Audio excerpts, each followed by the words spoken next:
Intellivision Dude here, and this video is called Updates, Updates, Updates. I'll be talking about this last. First, all the items that I had to ship have been shipped.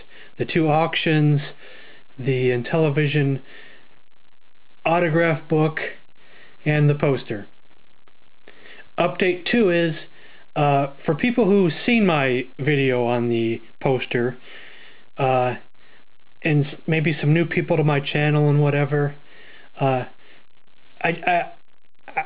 don't want no one to get mad if the poster never comes to them, because it's really out of my hands. I said there was a priority list for the Intellivision address book, but I didn't say there was a priority list for the poster. Plus, even that might be out of my hands. The person I sent it to might not even look at the list. You know, they might not watch my video. They might just pass it on to whoever they want. So it's really out of my hands completely. Once it leaves me, you know, it might not take long for it to leave my little inner circle of friends. And I told the person that who I'm sending it to. It's like, who you send it to might not send it to who are the other people who we might want to have it signed. Gee, I can't talk at all today, can I? Because you know, we have our little inner circle of friends, you know. But the truth of the matter is that the YouTube gaming community is enormous. I mean, there's not just dozens of channels or hundreds of channels. There's thousands of channels. I mean, I probably don't even know even close to half of the people in the YouTube gaming community. I'm subscribed to over 500 people, and that's probably not even breaking the surface. I mean, who knows where this poster might end up. You know, it might end up to 100 people who I don't even know. But that's just the chance, you know, of just sending it out there and seeing what happens. So just don't get disappointed if it never comes your way, because chances are it probably won't. You know, the odds are not in the favor. You know, if I had it my way, I would really, really like, and I think it would be really, really cool if someone like Luke Morris 1 got a hold of it. Because to me, he's a legend. And I was watching his videos before I even made a channel.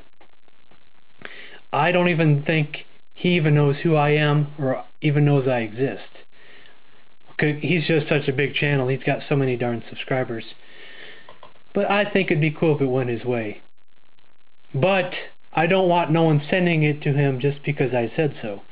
It would just be cool if it just happened to just go that way, you know, without me influencing anybody.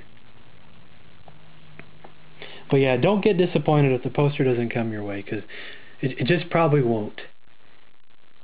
I don't know, you know, who I sent it to and who they're going to send it to. Because I said you can send it to whoever you want. There's no rule on it. Okay. And lastly, I'm going to talk about Paper Mario Sticker Star. So there could be some spoilers in this. I'm really liking this game. Really, really liking it. There are some minor setbacks. The game isn't perfect. The game isn't as big as the other Paper Marios. You know, things that I've seen myself and things that I've read online. There isn't as big of a story, even right off the bat. I'm already done with World 1, and there hasn't been any update on Bowser or Princess Peach. The worlds are set up more like Super Mario World, with even little shortcut paths as well. But, you know, one of the big complaints as well about this, that the fanboys are speaking heavily on this, because a lot of them don't like it. They're really split down the middle. And I will agree with one of the complaints they're having, is that the 3DS is as powerful as a Nintendo 64. But this game is even as big, even as isn't even as close to as being as big as Paper Mario on the 64. So this game is kind of shortchanged because of that. It feels kind of rushed in a way, but I'm still loving it. Don't get me wrong. I don't mind some of the changes. But there are some of the changes I really don't like. Like there is, you don't get any experience for beating enemies. So besides getting coins from enemies and maybe some random stickers that they drop, you can actually avoid as many battles as you want and it won't hurt you at all. Because there's nothing to really be gained by battling except for the bosses that are pretty much unavoidable. So that is a kind of a major setback. But battling is still fun because you still get lots of money for battling. But I still like the game, especially World 2 so far, because it's got like an Egyptian kind of feel to it, with pyramids and the Sphinx and things, and I just love that stuff. So that right there makes up for some of its shortcomings. I like some of the characters, I like some of the levels so far. I'm not so sure I like the Super Mario World kind of map. I wish you were just in a world and you stayed in the world. Because some levels have multiple goals. Like you go into a level, you do what you're supposed to do, and then it pops you out of the level like you completed it. And then you have to go back in the level if there's another goal that needs to be completed. Kind of just like Super Mario 64. I don't like that 100%, but I still like the game though. I did cheat a little bit. I try not to cheat and get hints. I try to figure things out for myself, but I'll admit I somewhat got stuck and somewhat got a hint because of it. And I'm going to explain that, so there'll be some spoilers here. I got completely done with World 1, and I didn't get to the windmill.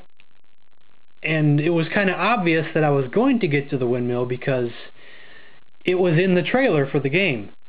And people who played the demo, you know, they talked about the windmill scene in World 1. It was already a kind of an obvious thing. And when they showed the demo at E3 or whatever show that was, they showed the windmill, and it was World 1. So I completely passed it somehow.